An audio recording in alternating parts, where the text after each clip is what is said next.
Hello guys, welcome back to my channel. और आज की वीडियो जो है बहुत ज्यादा हेल्पफुल रहने वाली है सीयूईटी 2024 एस्पिरेंट्स के लिए, क्योंकि इस मेरे पास काफी कमेंट्स आ चुके थे कि दीदी स्ट्रेटेजी वीडियोस भी लेकर आइए। तो मैं 2024 के एस्पिरेंट्स के लिए स्ट्रेटेजी वीडियोस लेकर आई हूँ।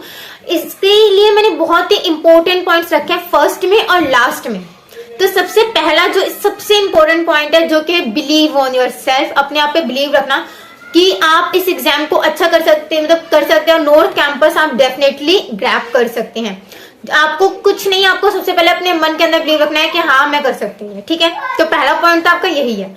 मैं ये बहुत ज्यादा ही प्रीसाइज रखने वाली, मतलब फालतू का कुछ भी नहीं बोल रही हूँ। मैं यहाँ पे जो भी बताऊंगी एकदम क्लियर, मतलब टू द पॉइंट मैं बताने वाली हूँ कि यहाँ पे क्या क्या आपको ध्यान रखना है अपनी प्रिपरेशन के टाइम पे, ठीक है। तो मेरा फर्स्ट पॉइंट तो क्लियर हो चुका है कि बिलीव ऑन आवर सेल्फ।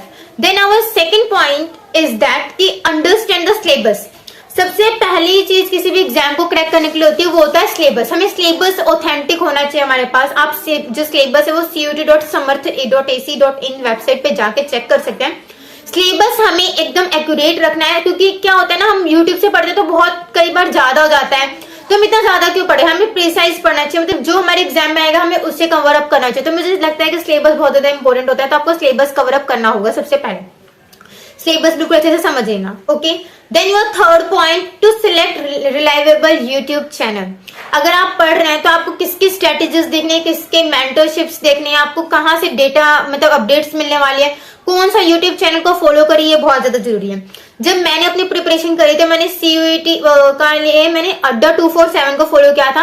वैसे अड्डा 247 अच्छी है, आप क्या कीजिए ना, ये मतलब अभी से शायद प्रिपरेशन स्टार्ट कर दिए होंगे क्योंकि बहुत जल्दी कर देते हैं। तो आप इनके साथ एग्जाम तक के अगर आप सारे वीडियोस वॉच आउट करते हैं तो you definitely crack the exam very easily, smoothly. Edu captain की वीडियोस भी आप कर सकते हैं। फिजिक्स वाला जो है सीयूईटी की तैयारी करा रहे हैं, आप उससे भी यहाँ से पढ़ सकते हैं, ओके।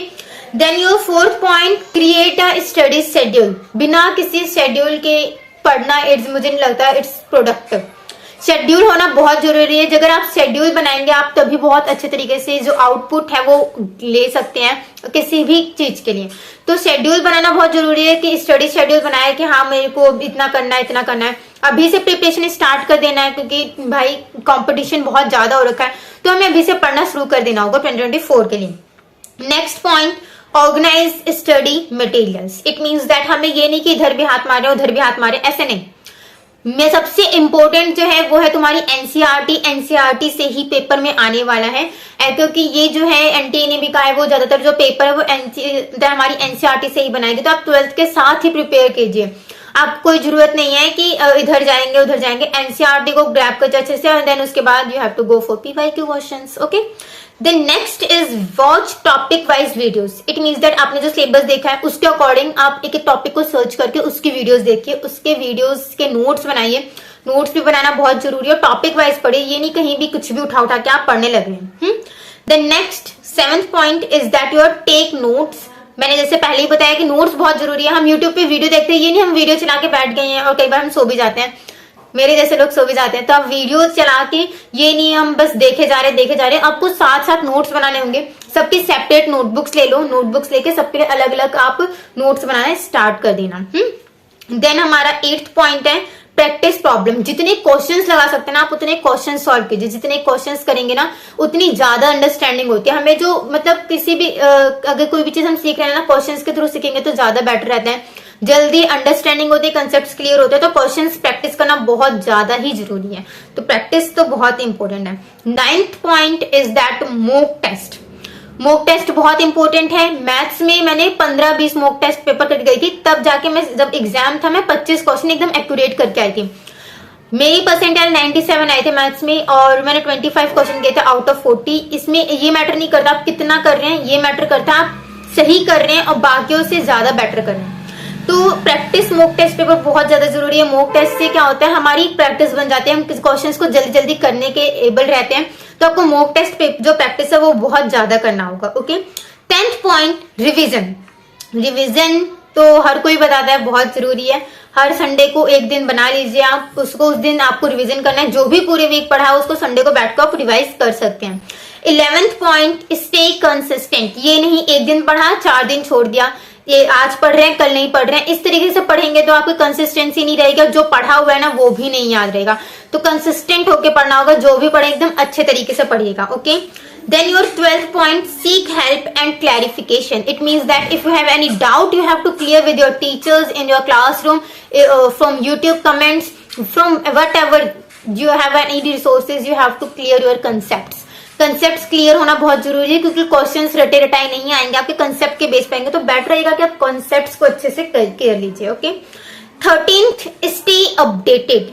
इट मीन्स दैट क्या नोटिफिकेशन आ रही है एनटीए की तरफ से, तो आपको ये सब पता होना चाहिए कि क्या डेटा आ रहा है, मतलब क्या अपडेशन हुआ है, किस तरीके का पैटर्न है, किस तरीके का सिलेबस है, तो आपको अपडेटेड रहना होगा एनटीए के साथ। ठीक है, then next is your 14th point, stay balanced. यानी कि आपको अपने हेल्थ का भी केयर करना होगा, ये नहीं बस पढ़े जा रहे हैं, ये इतना ज्यादा टफ एग्जाम नहीं कि आप इसमें बहुत ज्यादा हार्ड वर्क करें, तो अच्छा रहेगा कि आप अपना बेस्ट दीजिए। ओके, देन नेक्स्ट है टाइम मैनेजमेंट। कुछ भी पढ़ो टाइम को बैलेंस करके पढ़ना है, यानी प्लानर बना के, जस्ट लाइक कि इस टाइम स्कूल का, हमें स्कूल के भी तो बोर्ड एग्जाम्स को बैलेंस करना होगा, तो हमें स्कूल का एग्जाम हो गया और साथ में सीयूटी, दोनों की प्रिपरेशन बहुत अच्छी तरीके से करनी है, तो उसके लिए आपको क्या करना होगा, टाइम मैनेजमेंट बहुत ज्यादा करना होगा। टाइम मैनेजमेंट की की पॉइंट होता है एक तरीके से किसी भी प्रिपरेशन को करने के लिए। And your 16th point is evaluate progress. It means that जब मॉक टेस्ट करने हैं, जो आप नोट्स बना रहे हैं, जिस तरीके से कंसिस्टेंसी से पढ़ रहे हैं, क्योंकि प्लानर तो आप बना ही रखे हैं, शेड्यूल भी बना रखे हैं, तो उसके अकॉर्डिंग आपको अच्छे से पढ़ना होगा, और आपको जो प्रोग्रेस कर रहे हैं वो भी आपको देखना होगा, तो इसलिए अच्छा रहेगा कि आप अपने प्रोग्रेस को भी इवेल्युएट करते रहें। Last but not the list, जो बहुत इंपॉर्टेंट है, subscribe my channel so that you get the updates what ever come. और बाय द वे मेरे भी एग्जाम्स है इस मंथ, और नेक्स्ट मंथ भी 2 मंथ तो बुरी बिजी जाएगा, but I will try to make your videos for you guys. If you have any doubt, if you want to ask anything, you have to comment below. मैं सबके comments पढ़ती हूँ, सबका reply भी देती हूँ। अगर कोई डाउट है तो आप मेरे से पूछ सकते हैं। ये बहुत ही जो स्ट्रेटेजी मैंने बनाई है ना, बैठ के खुद सोच के बनाई है, और इसमें मैंने टोटल 17 पॉइंट जोड़े हैं, जिसको मैंने काफी सोच के भाई स्टेप बाय स्टेप ये प्लानर मैंने बनाया है, जो इफेक्टिव स्ट्रेटेजी एग्जाम को क्रैक करने के लिए। तो आई होप ये आपको बहुत ज्यादा हेल्पफुल रहेगी, और मैंने बहुत जल्दी भी इसको शूट आउट करा ताकि आपका टाइम ना वेस्ट हो सके। अगर आपको कहीं लगा मेरी स्पीड काफी तेज है, तो आप बैक करके दोबारा देख लीजिएगा, 2x करने की तो जरूरत ही नहीं पड़ेगी मेरी वीडियो को। Okay, subscribe the channel, hit the like button. I hope you like this video and share your friends as well. Thank you for watching.